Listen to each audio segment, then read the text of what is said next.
TikToker করবে এখন দেশকে রিপ্রেজেন্ট, এমন কথা অনেকে কটাক্ষ করে বলেছে শাম্মী ইসলাম নীলা মিস ওয়ার্ল্ড বাংলাদেশের উইনার হন। মোট কথা, তার এই অর্জন নিয়ে একটা মিক্সড রিয়াকশন রয়েছে, কিন্তু তার এই উঠে আসার গল্পটা কিন্তু বেশ ইন্টারেস্টিং এবং সেটা অনেকের জন্য ইন্সপায়ারিংও হতে পারে। পৈতৃক বাড়ি নীলার বরিশাল হলেও বড় হয়েছে কিন্তু ঢাকাতে। হয়তো নীলাকে অনেকে টিকটকার বা লাইভ প্রেজেন্টার হিসেবে চিনলেও আসলে সে কিন্তু খুব অল্প বয়স থেকেই অনেক রেসপন্সিবল একজন মেয়ে ছিল। নীলা তার দেওয়া এক সাক্ষাৎকারে বলেছিল তার বাবা বেঁচে না থাকায় এবং নীলা বড় মেয়ে হওয়ায় তাকে তার পরিবারে আর্থিকভাবে কন্ট্রিবিউশন রাখতে হতো, যার কারণে খুব ইয়াং এজ থেকেই নীলাকে কাজে নেমে পড়তে হয়। নীলা সোশ্যাল মিডিয়ার থ্রু বিভিন্ন ব্র্যান্ডের হয়ে লাইভ প্রেজেন্টার হিসেবে কাজ করতেন, আর ধীরে ধীরে কাজ করতে করতে যখন তার পরিচিতি বাড়লো ইন্ডাস্ট্রিতে, প্লাস সোশ্যাল মিডিয়া তার ফলোয়ার বাড়তে থাকলো, তখন সে রয়্যাল মালাবারের মতো নামি দামি ব্র্যান্ডের ব্র্যান্ড প্রমোটার হিসেবে কাজ করা শুরু করে। এর মাঝে তার টিকটকে বেশ কয়েকটা ভিডিও আবার ভাইরাল হয়, যার ফলে টিকটকেও তার পরিচিতি বেশ বেড়ে যায় এবং অনেকেই তাকে টিকটকার হিসেবে চিনতে থাকে। এখন নীলা মিস ওয়ার্ল্ড বাংলাদেশের ক্রাউন জিতলেও এই পর্যন্ত আসা তার জন্য অনেক চ্যালেঞ্জিং ছিল, কারণ তাকে শুধু টিকটকার বলে নেট দুনিয়ায় অনেকে কথা শোনাতো এমনটা না, বরং তার হাইট বেশ কম হওয়ায় এটা নিয়েও তাকে কথা শুনতে হতো।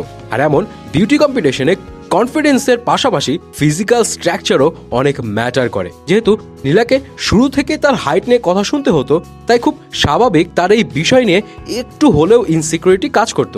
তবে তার এই কমতি তাকে দমাতে পারেনি, কারণ নীলা এক ইন্টারভিউতে জানিয়েছিল ছোটবেলা থেকেই তার ড্রিম ছিল মিস ওয়ার্ল্ড হওয়ার এবং ছোটবেলায় সে আয়নার সামনে নিজের মাথায় নিজেই মুকুট লাগিয়ে মিস ওয়ার্ল্ড হিসেবে নিজেকে কল্পনা করত।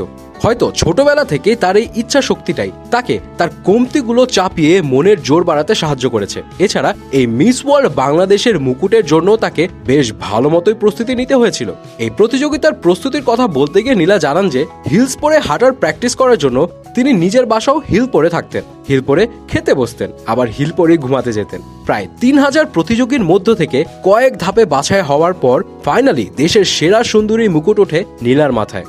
বিজয় হয়ে নীলা বলেন যে বাকি যারা ছিল সবাই অনেক সুন্দরী এবং সেরা হওয়ার যোগ্য, তাই মুকুটটা ভাগ করা গেলে তিনি সবাইকে ভাগ করে দিতেন। নীলার এই গল্প থেকে একটা বিষয় কিন্তু শেখার আছে, আমাদের মধ্যে যদি কোনো কিছুর কমতিও থাকে সেটাতে ফোকাস না করে যদি আমরা পজিটিভ থাকি এন্ড নিজের যেই গোল সেইটা অর্জনের জন্য কাজ করতে থাকি, তাহলে সাফল্য অবশ্যই ধরা দিবে। স্পাইস আনলকের কিন্তু 3rd এপিসোড চলে এসছে, যেটা দেখলে হাসি না আসলে এমবি ফেরত দিয়ে দিব। আর হ্যাঁ, ফুল ভিডিও লিংক কিন্তু এই গসিপসের সঙ্গে অ্যাটাচ করা রয়েছে, আবার কমেন্ট সেকশনেও পেয়ে যাবেন।